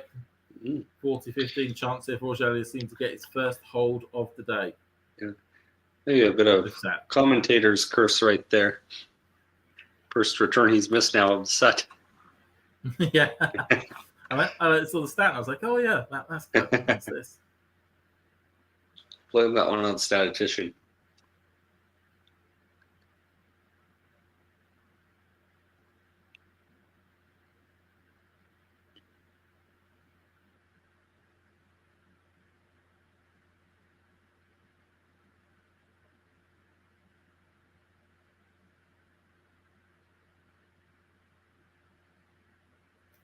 So 4-2. 4-2. I will say it's a little weird on TV because the crowd is so dimly lit whenever they are showing the corners of the stadium because no one is sitting there. So it's just like a black hole. There's the problem with these sort of like, almost like it's Russian doll style. You've got a stadium in a stadium almost. And because they're using, the corner of a rugby pitch, that even the length of a tennis court doesn't stretch as far as the width of a rugby or football pitch. We see it, we see it a lot. The reason why, what is it with the in Miami with the Hard Rock Stadium, they have this like 3 sides that have been built around a section of it to try and make it look a little bit more enclosed than what it actually is.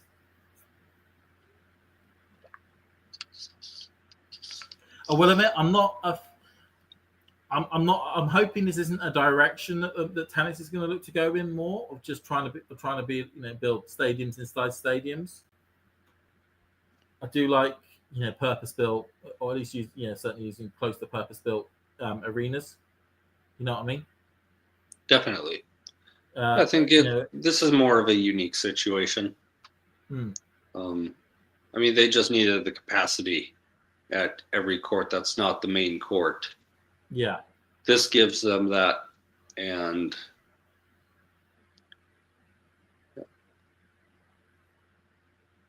attendance has seemed to be pretty solid. Every match I've seen, crowd has been full. Majority of the time, it's been full. It's, they say that the centre court has a capacity of around about 17,000 seats, or 17,500 at most, which would basically have it at the same level as Indian Wells' centre court. As Bublik is giving Auger-Aliassime an opportunity to get the break back here.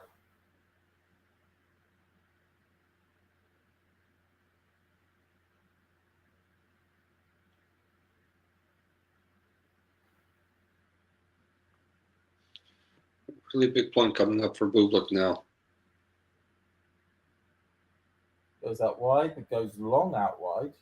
Was that long or was that a bat? It was a lap.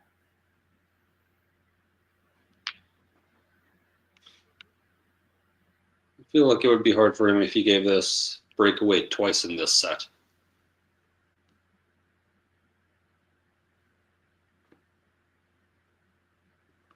Oh, just clipped off the top of that there. Just didn't get enough on that Auger-Aliassime.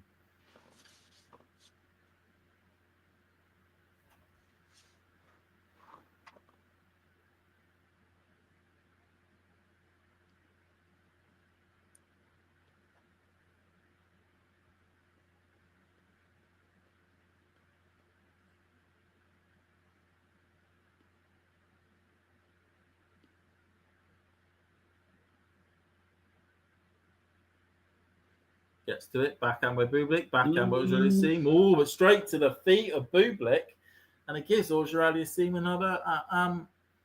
another break point chance.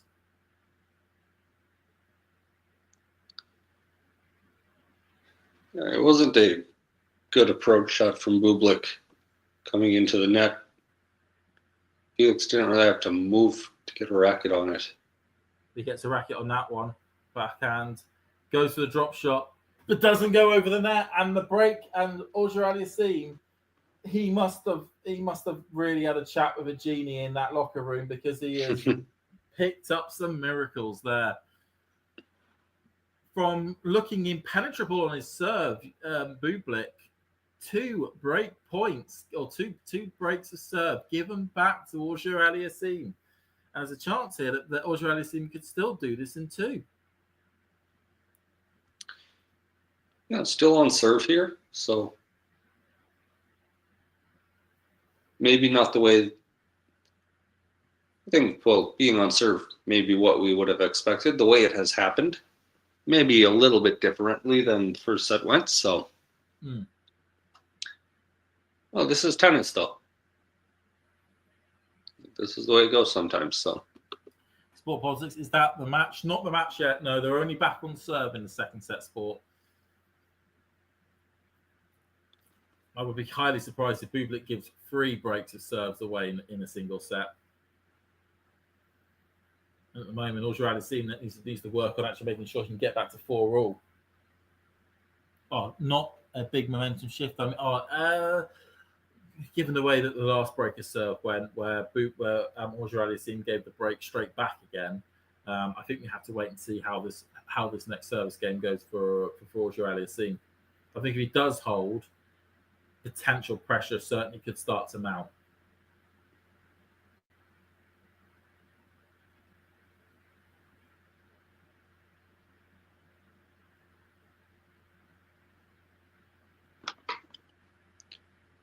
it's tough to see from those shots that they're showing how full the upper bowl is, but lower bowl is packed.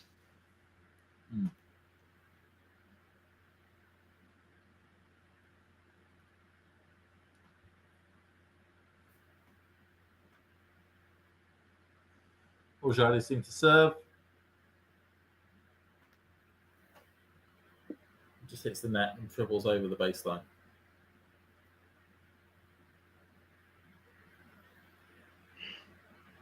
See, long there by Bublik.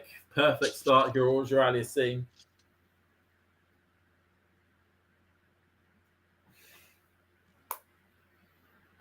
Just to make sure everyone's aware, if Bublik loses this set and loses the match, he is out of consideration for Turin.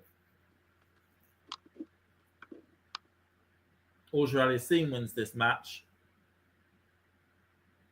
He goes into pole position ahead of Bozzetti with a chance tomorrow to clinch the title and a place in Turin. If he loses today, then he's going to Metz, still hoping for results elsewhere to go his way. And if he goes to Metz, I think he needs to win at least 2 matches to take it out of Musetti's hands. Yeah, if he wins today. If he wins today, yeah, he would. Yeah, if he were to win today and not win the title tomorrow. Yeah. I believe it's 2 matches. Or basically, be able 2 matches, or effectively match or Bozzetti to match or do worse than what he does in Metz.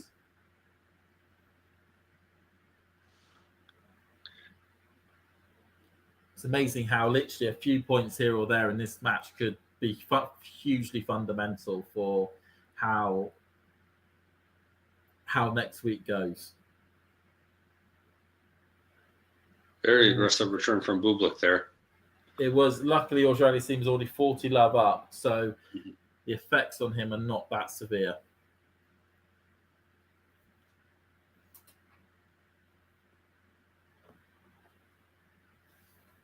I tell you, I don't know about you, Carson, but I would love for I would love is probably a bit too much of a stronger word, but I would like it if the Turin could be sorted this week. Don't know about you, but trying to keep track of 2 tournaments next week whilst Turin's about to then start on Sunday just feels a little bit wrong. And I'd love to shrink the entire calendar that these players are playing by a handful of weeks, but you have Turin in the middle of October. But at least it does give some excitement at this end of the year for who's going to play in Turin. Totally. But I know what you mean in terms of, potentially, I know Andy Roddick put forward the idea of maybe having your tour finals in like end of September, beginning of October, and then having 3 or 4 weeks of like 250s or 500s just to see out the end of the year. Which means that the top players can, if they so wish, not play them and just take some time off, and then those players that need to get the points, need to get the prize money for their livelihoods can still play on. It's a bit like, I don't know. Do you follow golf at all, Carson? Not much. Not much. the PGA Tour, so the PGA Tour do something similar, where they have their tour championships end of August, beginning of September, and then everything for like 2 or 3 months afterwards, it's just all sort of smaller events for those players that are ranked lower in the rankings to help them keep their tour card. So it means like your Scottish Shepherds, your Rory McIlroy, your Rory McIlroy, a lot of the European players are on the DP World Tour in the autumn with the Dubai Championship run. But it does mean that your top players can just take a break after all the major events have taken place. Mm-hmm.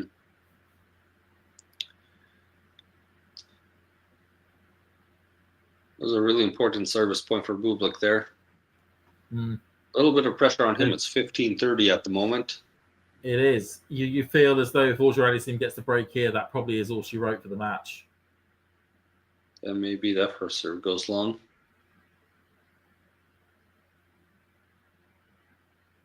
Does that go? Well, that went long, didn't it? That did go long. And that's 2 break points for Auger-Aliassime. A double fault by Bublik. Auger-Aliassime here, 1 point away from potentially going to the chair, ready to serve out the match and to take control of the Tour Championship run. Goes out wide, goes long. Second serve. The opportunity is here for you, Auger-Aliassime. Goes for a forehand, straight to the feet. He puts it away, and he is in control. He has the break. Auger-Aliassime is 1 game away. Sport Politics, you did point it out correctly about a momentum shift, and it has occurred from 4-1 down in this set to now 5-4 in the lead, and currently at the chair contemplating how he is going to serve out this match and get to his second ever ATP Masters 1000 final. Just a very, very good game from him.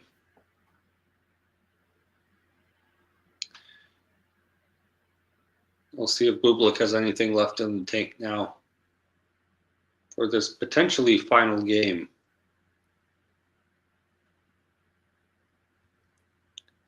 This feels bizarre to think that this is, from the beginning of this set, or the second set, where it looked as though FAA had played himself by killing off his own momentum by going to the bathroom, giving away 2 breaks of serve in successive service games, to be able to have turned it around and to have broken Bublik 3 times. This is, Bublik, somebody with a monster serve, to break him 3 times is phenomenal. And Bublik at the moment is just chastising with his team at this stage. He knows the effects this will have. He can still potentially go as an alternate to Turin, but he would have to go to Metz and get some results to go and get some wins in Metz if he chooses to go play next week. He may, of course, choose just to sack it all in, because he could still have the possibility as a I'll talk about it more actually if this match ends just here, but there's still a possibility that Bublik could get top 10 by the end of the year. Yeah, it really depends on if he plays next weekend. Metz, yeah. It depends if he plays next week. If he has a brilliant serve down the tee, and I'd like to discuss that maybe after this service game. The ramifications for Bublik and maybe getting into the top 10. But great serve there from Auger-Aliassime. 15 love. I think also, Carson, me and you are on the exact same, our stream is the exact same point, which is brilliant. Seems like it. You've not, at least you've not complained, and I've not complained.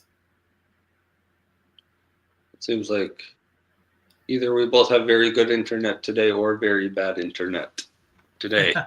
At least I'm on the most. I'm on the one thing that feels as though it's the most, the most closest to the actual, real time as it can be, as on my iPad. Bublik's take control of this rally. Goes for the drop shot. Felix comes forward, tries to poke it down the line, but brilliant cross-court backhand there by Bublik.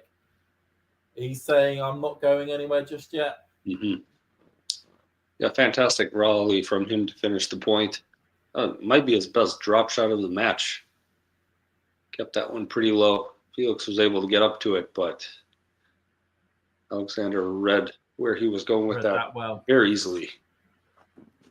15 all.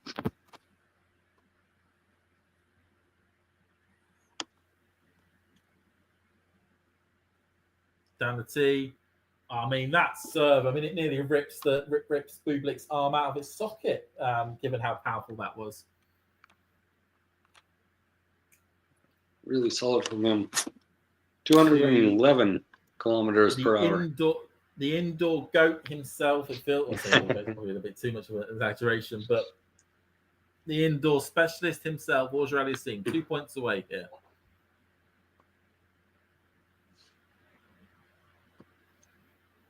Down the tee, Bublik just about gets to it, but it's short in the court and easily put away with a forehand by Auger-Aliassime.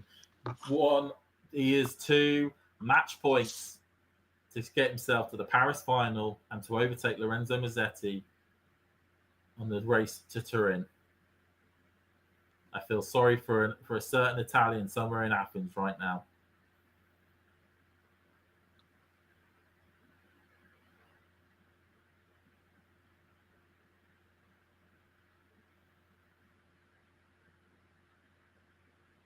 Ball in the air. Goes down the tee. Backhand by Bublik.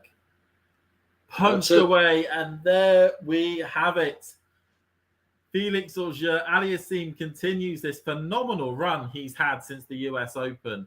A semi-final at Flushing Meadows, winning the title in Brussels, and now a place in the final of the Paris Masters. He has out overtaken. I think John's going to refresh the page on the live thing. Hopefully get that refresh soon so we can see that overtake. But yeah, what did you make of that match, Carlson? Yeah, I didn't see the first set, but seemed like just a lot of holding serves and then momentum in the second set, though, just back and forth in between the two. So feels like it probably went the way that it deserved to go in the end. But yeah, fantastic. What a fantastic 6 months from Bublik. And we'll talk about Felix in a moment. But to just think about where Bublik was after Indian Wells and literally just playing challenger events because his ranking had gotten so low that he wasn't in a position to even qualify. We could certainly look, as people keep pointing out, about that 3 days in Vegas after Indian Wells, where there was a situation because Bublik the year prior in February in 24 had won the title in Montpellier and got to the final in Dubai. He had a lot of points that fell off. He was at risk at one point of falling outside the world's top 100. Went to Vegas, blew off some steam, and then went to the Phoenix Challenger the next day, and then got to the final there. And then from that point, his season has just gone from strength to strength to strength. As you sort of pointed out, great runs on the clay, getting to the quarters at Roland Garros, winning the title in Halle, then picking up deciding to become the Casper Ruud of 2025, going on and winning Gstaad and Kitzbühel back to back, and then finishing off a good part of the season with the title in Hangzhou. You know, 4 titles under his belt. Potentially, he could pick up a 5th if he wishes to go to Metz next week. He is on the draw sheet for that, but quite understandably, if he wants to sack it off and take some rest from the end of the season, that could be something he could look to do. But as you say, it's been a phenomenal season. And one probably other thing to note for Bublik, like I said at some point earlier on, there is still a chance he could finish the year top 10, and that could be something he could target. At the moment, he is 120 points behind Jack Draper, who is currently sitting 10th in the race ranking, which is important because if Bublik got to the final in the final in Metz next week, that would give him enough points to overtake Jack into 10th and to finish the year as a year-end top 10. So there is still something, if Bublik wishes to play for it, available. But the big thing is that he will no longer be a part of the wonderful 8 that will be going to Turin. That will either be Auger-Aliassime or Lorenzo Musetti. Mm-hmm. I think he'll still be heading there as an alternate. Even though Draper is 10th in the race since his season is over, he's obviously not going to be playing that at all. So Bublik technically is the 10th player actively playing still this season. So I think he's still on his way to Turin as an alternate, and that will be. Well, it depends. If Medvedev wins the title in, if Medvedev wins the title in Metz next week, he would overtake Bublik to be that second alternate. Yeah. I haven't seen if Medvedev is still playing that or not, but it would not. I think Medvedev is more likely to withdraw than Bublik. Yeah, I agree. But to be honest, though, I would probably say I think it's more likely that Bublik would withdraw. I don't know why. I think they're both. I can see grounds for them both deciding to withdraw, but then I can see grounds for both of them deciding to play it. I think I'm thinking more of the family dynamic. Like one of them has a wife and 2 kids, and just has a little bit more outside of time. Bublik has some kids, doesn't he? At least has a wife, and I don't know if he's had children yet. I don't know if he has kids. He doesn't that I know of. But yeah, I mean, Medvedev's always the one who, I mean, it seems like he tries to finish early if he can, and then always goes to Australia at the very last moment before the Australian Open. So I think maybe a more extended off season is something that he values a little bit more than most players. So and maybe Medvedev could decide that he may want to play a warm-up tournament in Australia this year, so he may decide to take a couple of weeks off now to counteract it. Who knows? I mean, we're talking about things that are a month and a half away.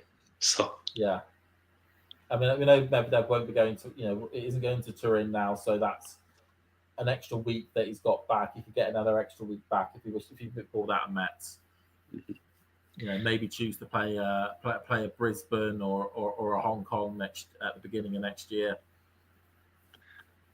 Yeah, just go hang out in the Maldives for a couple of months again. We're all waiting for the Maldives picks, aren't we? That are going to start popping out from players. Yep. You can see on screen here, but we are going to be streaming the finals of this tournament tomorrow. Fergus and Zach will be here. Always a good time with those two. Felix Auger-Aliassime will play someone in the final. Do you have a read on who you think they're going to be facing? You'd always have to say Yannick would be the favourite, but I think a lot of it will depend on if he is physically injured or if he's just playing possum with the way he's been moving around the courts after every point in the last few matches. He did play phenomenally well against Ben Shelton last night. I was so surprised that it was as straightforward and as easy as it ended up being against Ben. And I'm sure Ben's probably questioning how it ended up being so straightforward on his side as well. But it was, I would say you'd favour Sinner. Like I said to John before you joined, I kind of would want Zverev to win just because I would want the match tomorrow to be competitive. And I think the only way it's going to be make sure that it would definitely be competitive if it is FAA versus Zverev and not, because I think if Sinner's in there and if Sinner's firing, it could be a 6-4, 6-3 and, sort of situation. Mm-hmm. Yeah, these two have played twice this year. They played in Vienna last week. And Sinner won that in 3 sets. They also met in the finals of the Australian Open, which was a fairly straightforward win for Jannik Sinner. So I feel, Sinner, provided that he is healthy, I think he's certainly the favorite to win the match. But yeah, you can see the head-to-head there. It's tighter than I think a lot of people would assume. Some of that is from before 2024 as well, more so in favor of Zverev at that point. So we'll see what happens. And provided that Sinner is healthy, and he looked, I was on stream yesterday for his match against Shelton, he looked just fine to me. So maybe a little bit lower energy, but hard to tell with Sinner anyway. He's not prone to emotional outbursts to begin with. So I think that I'll lean Sinner in that match. Then that would, so that's for the opportunity to face Felix in the finals of Paris tomorrow. Yeah, which we will be covering on Talking Tennis with Fergus and Zach. We'll be covering that final. It'll either be Felix Auger-Aliassime against either Zverev or Sinner. depending on how that goes. I believe it's starting in 35 minutes time. They've got it's a not before 5 o'clock local time, so that is in 35 minutes time, so 4 o'clock UK time, and God knows what time you think it is in your area, Carlson, for that on that one there. So just a quick question to wrap up: who do you favour to qualify for Turin, Auger-Aliassime or Musetti? I think right now definitely favor Felix to come through and get that final spot. Yeah, it's just a massive gap in points now. Not massive, but big enough that even if he doesn't win tomorrow, he's in a really good position if he just gets a win or 2 next week. Yeah. That it won't even matter if Musetti wins a title in Athens. Yeah, I mean, working off the assumption that even if Musetti wins, picks up his first title of the year in Athens, if Felix loses tomorrow but gets to the semi-finals in Metz next week, he will be going to Turin, and it's as simple as that. You were looking at a situation where Musetti has to basically win Athens to stand a chance, and at the moment it is a slim chance, but it's a possibility. But also, if Felix wins tomorrow, then his conversation is completely academic, and Felix is going to Turin anyway because then he has enough points. And actually, bizarrely, he would shoot up to near enough 5 in the world if he wins tomorrow. Which, they would rearrange the pots a little bit for the draw. Would really just over a week. At the moment, Taylor Fritz could end up in the 7th pot. It's that tight between everybody, ranked 5 to 8, which could be just nuts to think about. That could be the pot that Taylor ends up in, given that he's been number 4 for pretty much the majority of the year and locked into being the 2nd pot. I think it would be a pretty scary situation to see that Taylor Fritz is the 4th ranked player in your draw. Like, that would be a little bit terrifying, I feel like. So if that were to happen, it would be a bit strange. So, obviously a lot of tennis to come over the next week that could have a factor in this, and we'll be covering all of that here. Also be covering the WTA finals, which have begun a few moments ago. They have. Let's get... Yeah, Iga's up to a break right now on Madison Keys. 3-love at the moment, so... Okay, so you want to take up a break? Yep. Very early on, but... Okay, so we've got all that bit there. We will end the stream at this point here. Thanks for joining me, Carlson. And like I said, keep watching, everybody. We've got the finals tomorrow. The finals tomorrow in Paris could be huge in the race for Turin, and somebody could end up picking up a title, the biggest title of their career, if Felix does that there. Thanks, everyone, for joining, and goodbye. If you enjoyed this video, make sure you hit that like button. Don't forget to subscribe and click that notification bell so you don't miss out on all things tennis.